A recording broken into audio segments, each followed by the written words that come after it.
السلام عليكم، ازيكم عاملين ايه؟ انا النهارده معايا الجي ال سي، العربيه اللي ورايا الحلوه دي، تمام؟ هنعمل لها تيست درايف وهناخدها وهنلف بيها شويه حلوين كده، تمام؟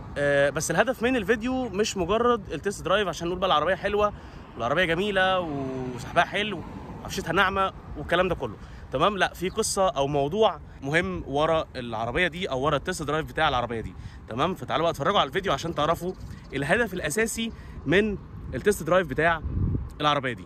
يلا بينا. احنا زي ما قلت لكم الهدف من ان انا اعمل تيست درايف للعربيه دي، تمام؟ مش مجرد بعمل لكم تيست درايف بقى والعربيه دي ناعمه وماشيه على الطريق حلو والكلام الغريب ده، لان انا مقتنع شخصي كده ان عشان تبقى عندك المعلومات عن او تقدر تحدد بالظبط العربيه دي كويسه ولا لا، فالعربيه لازم تقعد معاك على الاقل شهر بقى رايح بيها كل مشاويرك، عايش بيها حياتك اليوميه، داخل البنزينه كل شويه، قاعد بتفولها، بتشوف استهلاكك عامل ايه، نزلت دورت على قطع غيارها، اسعارها موجوده ولا مش موجوده، كل الكلام ده كله يديك او تقدر منه تحدد او يعني يبقى عندك فكره صغيره كده العربيه دي كويسه ولا لا. العربيه دي مش جايه من الوكيل هنا في مصر، العربيه دي جايه استيراد من شركه اسمها لومينز جروب. جميل. انا كلمتهم وقلت لهم عايز العربيه الجي ال سي، وانا لسه عامل لها فيديو اصلا شرحت فيها كل حاجه. دي الجي ال سي اللي انا راكبها دلوقتي، الجي ال سي الاي ام جي، الثانيه كانت الافنجارد. سيبكم من فرق الكاتيجوري يعني، لكن في الاخر هما الاثنين نفس العربيه اللي هي الجي ال سي. الهدف من الموضوع زي ما قلت لكم الاستيراد بتاع العربيات من بره. طيب في ناس كتيره جدا عايزه تجيب عربيات، ولكن بالنسبه للظروف اللي احنا قاعدين فيها دلوقتي ولا عارفه تجيب عربيه، تمام؟ ولا التوكيل راضي ان هو يوفر، ولما بتروح تجيب عربيه من بره بتلاقي اسعار خزعبليه ومبالغ طائله بتدفع عشان في الاخر هتركب عربيه ايا كان نوع العربيه ايه. فحاولت ان انا اشوف مين الشركات اللي ممكن ان انا اثق فيها علشان يجيبوا عربيات من بره، تمام؟ استيراد شخصي. بس برضه علشان الناس تبقى عارفه الاستيراد الشخصي ليه ظروف وليه اشتراطات عشان تتحقق. اول حاجه ان العربيه طبعا تكون متصنعه في الاتحاد الاوروبي علشان تطلع بشهاده اليورو 1. اي عربيه ثانيه انسى ان هي يجي معاها الاستيراد الشخصي علشان تبقى من غير جمارك. وكلمه من غير جمارك عشان في كذا حد كان بيسالني، حته من غير جمارك هي مش بيدفع، هي بيدفع لها فلوس، مش ما بيدفعلهاش فلوس، بس الفلوس اللي بتدفع ما بتبقاش جمرك، ولكن بتبقى زي اي سلعه موجوده في مصر اللي هي ضريبه القيمه المضافه. ضريبه القيمه المضافه اللي هي 14%، وبيضاف عليها كمان 1%، تمام؟ و3%. دول كده شويه مصاريف ثانيه، لكن مش دول الاساس، بيبقوا الاساس اللي هم ال 14%. طيب ازاي بقى حضرتك تكلم بقى الشركه وتسالهم بقى انا عايز اجيب عربيه، السعر بتاعها هيبقى عامل ايه، التفاصيل بتاعت العربيه والكلام ده كله، تمام؟ طيب مبدئيا في نقطه لازم تحطها في الحسبان ودي مهمه جدا لو انت بتدور تجيب عربيه وفي نفس الوقت مش عايز تصرف بالك فلوس كتير، عايز الفلوس اللي تتصرف تبقى قليله او على الاقل تبقى وفرت عن اي حد تاني. جميل. طيب التوفير ده هيجي منين؟ زي كده ما انا بعمل في عربيات المعاقين، في ناس بتبيع في مصر العربيات، فالعربيه موجوده على ارض المعرض عنده او موجوده في اي مكان، المهم ان انت هتروح له هتلاقي العربيه موجوده عنده. حلو كده. طيب هو مش بيبيع لك العربيه بالسعر اللي هو اشتراها بيه بس، ولكن حط في اعتبارك ان الفلوس بتاعته مركونه اسبوع، شهر، 2، ايا كان الفتره اللي هي مركونه فيها، فهو لازم ياخد او يحقق مكسب على الفلوس اللي مركونه على ارض الواقع، هو عايز يكسب منها، تمام؟ لكن لما انت بتخلي حد يجيب لك عربيه من بره، خلينا متفقين ان هو مش هيجيب لك عربيه بفلوسه هو، لا، انا هجيب لك العربيه بفلوسك انت. طب وايه اللي انت هتوفره في الموضوع ده لما انا فلوس انا اللي هدفعها؟ ان انت هتجيب العربيه بسعرها هناك، هو هياخد بس العموله بتاعته اللي هو بيكون قايل لك عليها. في شركات بتاخد 7%، في شركات بتاخد 5%، في شركات بتاخد 10% على حسب الشركه اللي هتتعامل معاها، تمام؟ الشركه بتاعتنا بتاخد 7% عموله بس على المصاريف كلها بتاعت العربيه. حلو الكلام. طيب يبقى انت كده دفعت 7% بس عموله. الحاجه الثانيه ان الشركه لما تيجي تبص معاها ان انت عايز تجيب عربيه، فانت مش هتقول لك والله انا عندي عربيه 2 3 هم دول اللي قدامي خدهم، لا، ده الكلام ده يتعمل لما تكون العربيه واقفه قدامك في المعرض، فانت بتنقي مين اللي موجود او مين المتاح. لكن الشركه دي هتقول لك تعالى نقعد وتعالى نعمل كاستمايز لعربيه انت عايزها بدماغك. والله انا عايز فرش الجلد لون فحلقي، هيجي لك لون فحلقي. تمام. والله انا عايز مش عارف ايه، هيجي لك اللي مش عارف ايه. اي حاجه انت بتفكر ان هي تبقى موجوده في العربيه فهي هتبقى موجوده. دي نقطه مهمه جدا. في واحد يبقى عايز يركب العربيه على مزاجه، مش عايز على مزاج التاجر، او مش عايز يبقى زي بقيه الناس، فهو هينقي الاوبشن وهينقي الماتيريال اللي موجوده جوه العربيه، وهينقي الالوان، هينقي كل حاجه موجوده في العربيه. دي ميزه اعتقد ان هي برضو مهمه. يبقى عيب برضو تذكره الموضوع تاني علشان ما الاقيش حد او بيتصل بالشركه ويقول لهم انا عايز عربيه ام جي. مع كامل احترامي للام جي، انا مش بعيب في عربيه، انا بتكلم دلوقتي ان الموضوع ده او الهدف من الشركه ان هي عامله الموضوع علشان الاستيراد الشخصي، العربيات اللي جايه من اوروبا وبيتعمل لها اليورو 1. تمام. دي كلها عربيات اتصنعت في اوروبا. يعني مثلا لو حد قال لي انا عايز السي كلاس، مش هتنفع، لان السي كلاس بتتعمل فين؟ في جنوب افريقيا. حلو الكلام كده. في بعض عربيات موديلات بي ام دبليو برضو لا يسري عليها هذا النظام. تمام. لان هي مثلا بتتجمع في مصر. فخلينا برضو محددين احنا بنتكلم على ايه. احنا بنتكلم على العربيات اللي ينفع تتجاب من اوروبا وبتتصنع في اوروبا. مثال الاودي كلها ومجموعه فولكس فاجن. حلو الكلام كده. دي كلها اوروبي. اودي بقى، سيات، سكودا، الكوبرا، الكلام ده كله هتجيبه من هنا من الشركه، مفيش اي مشكله خالص. هتكلم الارقام اللي تحت، هيرد عليك ناس عارفه هي بتعمل ايه، وناس فاهمه تتعامل معاك ازاي، والفلوس اللي معاك دي تجيب لك ايه بالظبط. طبعا الكلام في التليفون ما بيبقاش حاجه تجيب لك نتيجه فعليه، لكن انت لازم تروح المكان هناك علشان انت بس هتتكلم في التليفون الاول عشان تشوف المواعيد امتى والكلام ده كله، وبعد كده تروح لهم الشركه. صدقني لو سالت على سعر العربيه اللي انت ظبطتها معاهم بره هتلاقيها اغلى، يعني هم هيكونوا سعرهم احسن من بره. ليه؟ لان هو هيجيب لك العربيه بفلوسك وهيديك كل الضمانات اللي انت محتاجها. الشق بقى اللي هو المهم جدا واللي تقريبا يعتبر اهم بكتير من حته ان انا اختار العربيه والفلوس اللي معايا تجيب عربيه ايه. الناس كلها بتسال عليها، حتى لما حد بيسالني انا على العربيه برضه معاقين الناس كلها بتسال عليها. تمام. وحته الضمان. انا دلوقتي الراجل اللي هيدفع الفلوس ده بيقول لي انا اضمن فلوسي منين؟ صح كده؟ نقطه مهمه جدا، ويعني اهم نقطه في الموضوع كله. تمام. طيب الشركه هنا بتضمن لك فلوسك باكتر من طريقه. اول حاجه انت بتاخد عقد بقيمه او عقد بالموضوع كله، بالاتفاق، بالعربيه، بالنوع، بالشكل، باللون، بكل حاجه تخص العربيه، بالفلوس اللي انت هتدفعها، بطريقه الدفع، بكل حاجه. ده اول شق. الشق الثاني، حضرتك بتدفع فلوس في اي مكان في الدنيا، فانت بتاخد ايصال بالدفع ان انت دفعت مبلغ كذا. تمام. نفس الفكره، هتاخد وصل ان انت دفعت مبلغ كذا، ايا كان الهيئه بتاعه الوصل اللي هتاخدها دي ايه. المهم ان انت في حاجه تثبت ان انت دفعت فلوس. النقطه الثالثه، ودي الحقيقه لما انا عرفتها حسيت ان هي حاجه كده مميزه. تمام. اللي هو ايه ده؟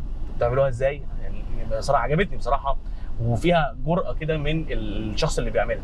وده ان دل، قبل ما اقول الحاجه يعني، بس بصراحه ده ان دل فهو بيدل على ان الناس دي فعلا احنا ضامنين شغلنا وضامنين ان احنا هنجيب الحاجه. طب ايه الحاجه دي؟ الناس دي هتديك شيك، ركز في الكلام، شيك بقيمه الفلوس اللي انت دفعتها كلها. يعني شيك بنكي سليم ممضي وتمام وزي الفل من الشركه يتضمن الفلوس بتاعتك اللي انت دفعتها. الشيك ده بيكون مسطر. يعني ايه مسطر؟ يعني له تاريخ استحقاق. لو رحت للبنك بالشيك ده قبل التاريخ ده هيقول لك مش مالكش فلوس عندي، او هيقول لك اتفضل مع السلامه لما يجي الميعاد. طيب الميعاد ده بيكون امتى؟ احنا قلنا ان في عقد هيتعمل بينك وبين الشركه متضمن وصول العربيه، ووصول العربيه تقريبا بيكون شهرين من كتابه العقد او من دفع الفلوس. الشيك ده بيكون مسطر وتاريخ استحقاقه بيكون بعد الشهرين دول باسبوعين. تمام. ده بيديك ضمان اكتر ان انت فلوسك هتاخدها، بدل بقى ما تخش في قصه قواضي بقى والكلام ده كله، وفين عربيتي ومش فين عربيتي والهرتك ده كله. لا يا باشا، انت معاك شيك بعد ما يعدي الشهرين بتوعك واحنا العربيه ما جاتش، في معاك شيك تروح بعدها باسبوعين البنك هيديك الفلوس بتاعتك، وانت كده خدت حقك. وبرده انت لسه لازال معاك الوصل ولازال معاك العقد اللي بينك وبين الشركه. تمام. فلو انت حبيت تعمل مشكله يعني يبقى انت معاك كده ايه، حاجه تعمل بيها مشكلتين مش مشكله واحده. فدي كلها بحته الضمان. وعلى فكره حوار الشيك ده انا اتكلمت مع شركات كتيره جدا ما لقيتش حد بيعمله. تمام. فدي بصراحه نقطه انا يعني انا الاقيها ان هي نقطه تحسب للشركه وتحسب ليهم، مش مجرد بس كضمان، لا ده ان الناس دي كمان انا ضامن شغلي قبل ما اضمن الفلوس بتاعت العميل اللي موجود عندي. في نقطه ثانيه بقى بتخص برضو ان انت بتضمن حقك مع الشركه. جميل.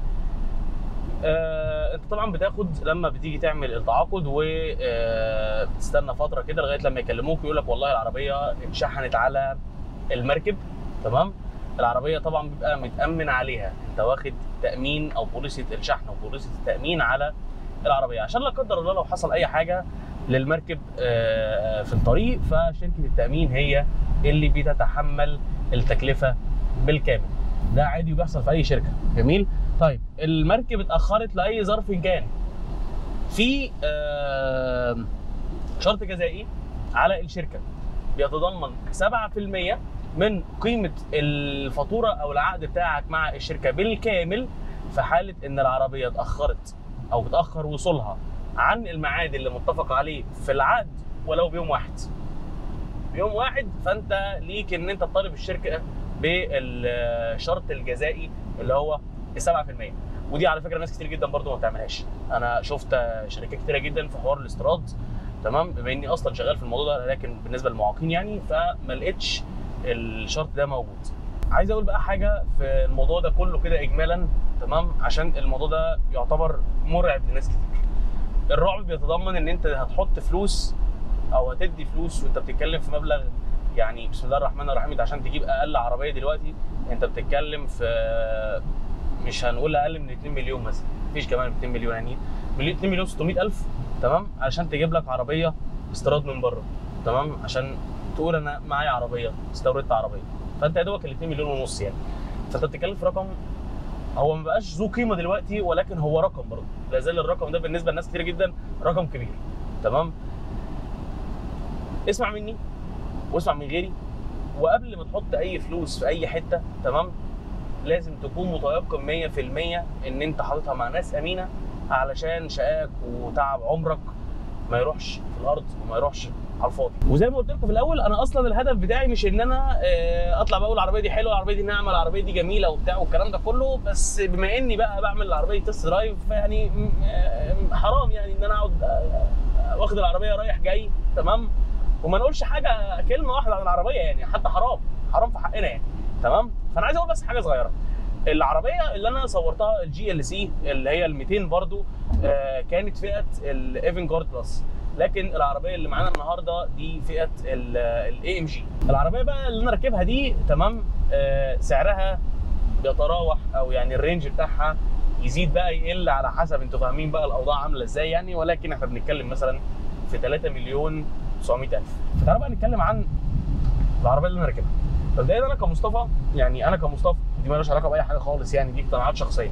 انا بالنسبه لي الاس يو في ما بحسوش، تمام، بس حسيته دلوقتي حالا دلوقتي حسيته. ليه بقى؟ انا مشكلتي مع الاس يو في ان هو عالي عن الارض، دي حاجه معروفه، فبالتالي لما بتاخد بيه ملف على سرعه، وانا دي للاسف حاجه يعني حاجه وحشه فيا، نفسي ابطلها، ان انا اخش ملفات بقى او دورانات على سرعه عاليه يعني، فتحس ان العربيه بتعوم منك لو مش ماسكه نفسها، لو معكش عربيه شاسيه كويس، تمام، شاسيه محترم في التقسيمه بتاعته، لازم يكون محترم عشان يضمن الحته دي، وفي عربيات بتبقى كده فعلا، تمام. لكن انا دلوقتي في النقطه اللي انا بقول انا ما بحبش فيها الاس يو في، كنت باخد فيها دوران وكنت واخده على سرعه عاليه شويه، احنا بنتكلم مثلا 70، تمام، يعتبر سرعه عاليه على فكره. لقيت العربيه لا ماسكه نفسها وحسيت بنفسي كده اللي هو انا داخل الدوران واثق بنفسي يعني، فهي بصراحه مدتني ثقه حلوه. بس انا برضه ما بحبش الاس يو في. في حاجه بقى بصراحه، ودي من ضمن النقط اللي برضه يعني انا كمصطفى بكرهها في الاس يو في تحديدا، وهي ايه بقى؟ ان انت تبقى قاعد وشايف كبوت العربيه. معلش سامحوني في الكلمه، يعني الناس يعني ركبه الاس يو في، انا بحس ان انا راكب عربيه نقل. عارفين احساس عربيه النقل؟ ركبت عربيه نقل يعني، تمام، اللي هي النص نقل، فتحس ان انت سايق وشايف الكابوت بتاع العربيه، تمام. دي حاجه ما بتبسطنيش خالص. فتخيلوا برضو ان انا قاعد نفس القعده هنا في الجي ال سي، وشايف كابوت العربيه قدامي، وانا اصلا ازعل، يعني انا اصلا مش طويل، انا ازعل قصير، تمام. وبحب اوطي الكرسي، وانا اعتبر موطي الكرسي توطيه اكتر من كده ما رضاش يوطى، فدي اوطى حاجه موجوده يعني. فانا شايف الكابوت دي حاجه مضايقاني جدا يعني، ما بحبهاش. عشان كده برضه من نفس النقطه اللي انا ما بحبش فيها الاس يو في يعني. حلو الامبيانت لايت في الضلمه والنفق، عشان كده بحب امشي في النفق ده عشان تتفرجوا على المنظر بتاع العربيه، منظر الامبيانت لايت يعني. هوريه لكم تاني الامبيانت لايت، نغير بس ايه الشكل، فهوريكم الامبيانت لايت وانا بغيره. بصوا شكله يعني، هو دلوقتي شكله المفروض يتغير تمام، لا ده بقى لونه احمر. تمام كده. هو اللي هيجي دلوقتي بقى لون حلو قوي. ف بصوا كده معايا الالوان عامله ازاي. ده لون الامبيانت لايت اللي موجود.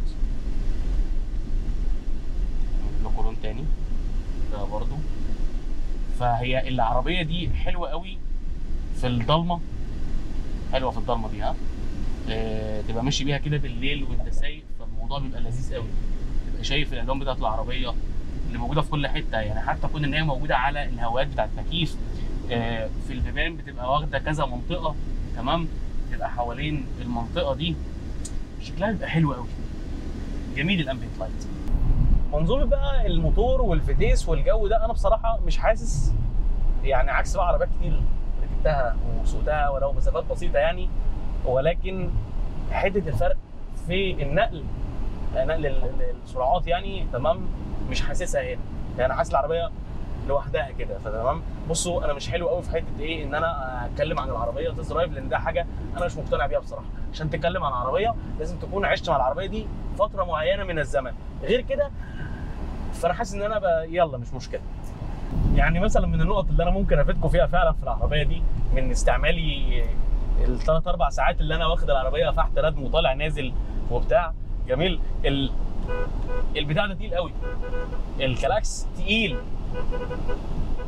تمام، تقيل. دي حاجه يعني، الدوسه بتاعته مش سلسه، لا هي تقيله شويه. جميل. الحاجه الثانيه الصوت بتاعه ضعيف شويه يعني، صوته مش قوي، ما يخضش اللي قدامه. تعالوا بقى كده دلوقتي نجرب نطلع بالعربيه من الصفر ل 100 او ل 150 على حسب ما الطريق يجيبنا. بس احنا هنجيب بقى ايه السبورت مود. ادي السبورت مود اهو، وادي من 0 ل 100. فتعالوا نقول بسم الله.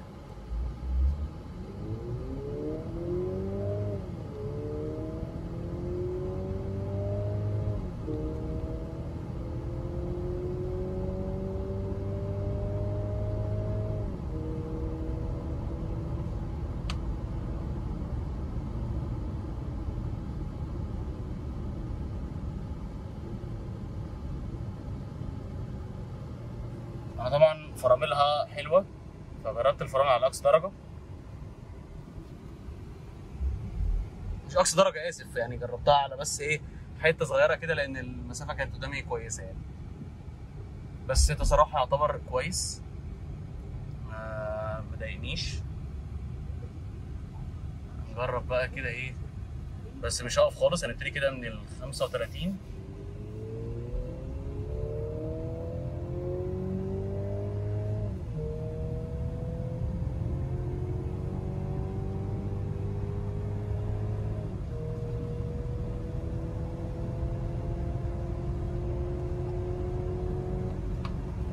لازم نفرمل، في عضل حصل قدامنا.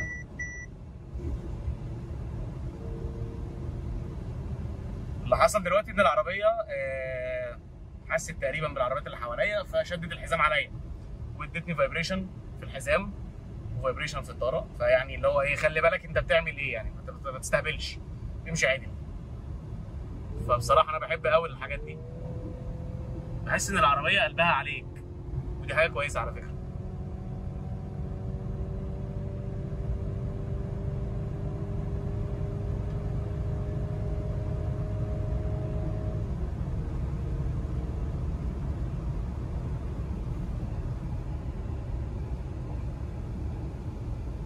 الهاندل بتاع العربيه على يعني بص انا بحاول احافظ على الحاره بتاعتي، هي مساعداني جدا، مش عامله لي مقاومه تمام. لا العربيه مريحاني قوي وانا ماسك نفسي، يعني العربيه ماسكه نفسها يعني تمام، ومساعداني طبعا ان انا امسك نفسي، فدي حاجه كويسه جدا جدا جدا بصراحه. فالاداء والتسارع بتاع العربيه دي بصراحه يعني في اللي انتوا شفتوه كده من شويه كان حلو بصراحه. وحتى الفرامل بتاعتها الاي بي اس بتاخد وقت على ما تشتغل، ودي حاجه على فكره كويسه مش حاجه وحشه، عشان بس ما حدش يفهم انها حاجه وحشه. المقصود هنا ان هي ما بتقفلش تمام بسرعه، فبتاخد وقتها في القفله وبتاخد وقتها في الفرامل، ودي بصراحه من الحاجات الجميله قوي. تمام. الاي بي اس كل شويه لان هو سيستم قبل ما يكون ديفايس، فهو في الاول وفي الاخر هو عباره عن سيستم، فالسيستم كل شويه بتعمل له ابديت، فتلاقي ان السيستم اللي موجود هنا رغم ان الفكره واحد، فالاي بي اس اللي موجود هنا هو اللي موجود مثلا في البي واي دي، لكن الفكره في الفيرجن بتاع السيستم نفسه. زي الويندوز كده، في عندك واحد حاطط ويندوز اكس بي تمام لغايه دلوقتي، وفي واحد شغال بويندوز 11، ده ويندوز من نفس الشركه وده ويندوز من نفس الشركه، الاثنين نفس النظام بنفس الفكره، ولكن السيستم نفسه متطور فبيعمل حاجات افضل. نفس الفكره هنا برضو، السيستم متطور فاستجابته حلوه، او استجابته معموله بطريقه معينه عشان ما تشغلش الاي بي اس غير لو انت خلاص الموضوع بايظ معاك. جميل كده، فدي حاجه كويسه. الانطلاقه بتاعت العربيه حلوه برضو. العربيه وقت ما بتقول لها يلا نروح فهي بتروح. دي بصراحه من اهم المميزات بصراحه اللي بحسها في مش في الموتور قد ما بيكون في الفتيس. انت العربيه معاها جير بوكس عنيف برضه تمام. جي ترونيك معروف من زمان ان هو حاجه محترمه وحاجه جميله وحاجه كويسه، وبعدين انت معاك 9 سرعات، فالموضوع برضه مفتوح معاك حلو قوي. فانت كده معاك موتور واداء وشاسيه بيديك ستابيليتي حلوه جدا في المناورات. ما اعتقدش العربيه ناقصها حاجه، يعني انا في رايي المتواضع يعني العربيه مش ناقصها حاجه خالص. يعني انا في ثواني انا ماشي اهو 140، الدنيا كويسه، بس انا مضطر افرمل ليه بقى؟ عشان الاستاذ رادار تمام. انا وصلت اهو 70، ف حلو. الخلاصه يعني بقى من الكلام ده، انتوا عارفين برضو هقولها المره المليون، تيست درايف بالنسبه لي لازم تعيش مع العربيه زمن عشان تعرف تحكم عليها، تقول ايه الحلو اللي فيها وايه الوحش اللي فيها، ويبقى كلامك فعلا من واحد عن تجربه حقيقيه، مش 3 4 5 6 ساعات بتجرب في العربيه. تمام. شوف انت محتاج تجيب عربيه ايه، كلم الشركه بتاعت لومينز جروب. والله العظيم بجد مش عشان انا فعلا والله العظيم بقالي فتره بدور على مكان يكون كويس اقدر اقول للناس يا جماعه روحوا المكان ده عشان تشتروا، او اللي عايز يعني يجيب عربيه من بره، لان انا عندي كذا واحد صاحبي نفسهم ان هم يجيبوا عربيات من المانيا، وانا للاسف ما فتحتش سكه المانيا، ويعني الموضوع ممكن يطول شويه، فقلت احاول ادور على حد فعلا يكون ذو ثقه ان هو يجيب او يعمل المساله دي نيابه عني يعني، وبرده انا اكون واثق فيه. فبالتالي انا لقيت الحمد لله المكان ده، فانا ارشحه لكم وبقوه. بس دي الحاجه المهمه اللي في الفيديو ده كله يعني. لكن سيبكم بقى من التجربه، شكل العربيه والعدادات والاضاءه والاناره، الكلام ده كله كلام عادي بقى موجود في العربيات كلها، يعني انت ممكن تعمله اصلا في اي عربيه. تمام. مرسيدس جي ال سي عربيه كويسه، عربيه سعرها يعتبر كويس. تمام. بنتكلم في عربيه رنجها قليل، او قليل بالنسبه للي موجود دلوقتي. انت لما تروح تجيب عربيه تويوتا كرولا تدفع لك 1.5 مليون فده ان شاء الله. مش عارف ده اسمه ايه، انا بصراحه ما اعرفش ده اسمه ايه بصراحه. بس فيا رب كده الفيديو الصغير، مش عارف هو صغير ولا طويل بصراحه يعني، يكون عجبكم، شكل العربيه يكون عجبكم. تمام. واتفرجوا على الجي ال سي اللي انا صورتها قبل كده. تمام. عشان تعرفوا الفرق بين الاي ام جي والافنجارد. تمام. عشان ده برده موضوع مهم، تعرفوا ايه الاوبشن، الشكل عامل ازاي، في حاجات بتختلف ولا لا. انا عن نفسي في حاجات مختلفه بالنسبه لي، لكن انتوا برضو تقدروا تبصوا على الموضوع من زاويه ثانيه ومن رؤيه ثانيه، كل واحد ليه رؤيته وليه الزاويه اللي بيبص فيها.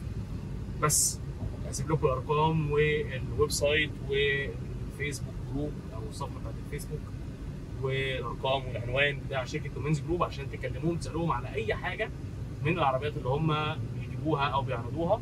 تمام. العربيات كلها لازم تكون جايه من اوروبا عشان يطلع لها شهاده اليورو 1. جميل. بس واسيب لكم برضو اللينك بتاع الفيديو بتاع الجي ال سي والسي كلاس اللي انا عملته في الامارات عشان لو عايزين تتفرجوا عليهم. وايه رايكم في الفيديو ده يا ريت بعد في النهايه يعني. بس شكرا لكم، السلام عليكم.